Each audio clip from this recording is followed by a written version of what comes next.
এখন টাইম হয়েছে সকাল 10টা।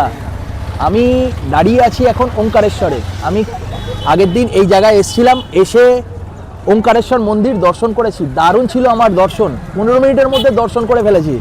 তো এই যে রাস্তাটা চলে যাচ্ছে না, এই রাস্তাটা সোজা একদম চলে যাবেন, 5 মিনিট মতো লাগবে, আপনি ওঙ্কারেশ্বর মন্দির পৌঁছে যাবেন। আর আপনাদের একটু লোকেশনটা একটুখানি দেখিয়ে দিচ্ছি। এইদিকে পুরো একদম খাবারের দোকানপাট সব আছে, এই যে গোমাতা যাচ্ছে, খাবারের দোকানপাট এদিকে পেয়ে যাবেন, সামনে পুরো খাবারের দোকানপাট পেয়ে যাবেন। আর সামনে দেখুন হোটেল আছে, হোটেল, এই হোটেলে আপনারা থাকতে পারেন। আর এই হলো গজানন্দ আশ্রম, আপনারা এখানে এসে ডাইরেক্ট এই গজানন্দ আশ্রমেও থাকতে পারেন। এই হলো গজানন্দ আশ্রম, এই যে, আর এই হলো লোকেশন। কি দারুণ জমজমাট দেখুন,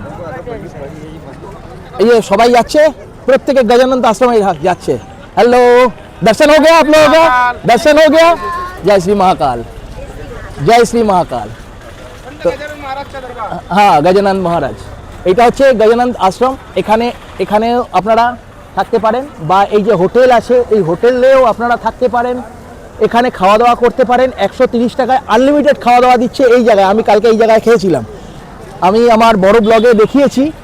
তো এখন আমি যে জায়গায় ছিলাম সেটা হচ্ছে এখান থেকে সোজা চলে গিয়ে সামনে যে রাস্তাটা ঢুকে যাচ্ছে এই সাইডে, ওই রাস্তাটায় ছিলাম, হোমস্টেতে ছিলাম। এখানে যেরকম আপনারা আশ্রমও পেয়ে যাবেন থাকার জন্য, হোটেলও পেয়ে যাবেন থাকার জন্য, আবার পেয়ে যাবেন কি হোমস্টে পেয়ে যাবেন। এখানে প্রত্যেকটা বাড়িতে বাড়িতে হোমস্টে কিন্তু বানিয়ে রেখেছে।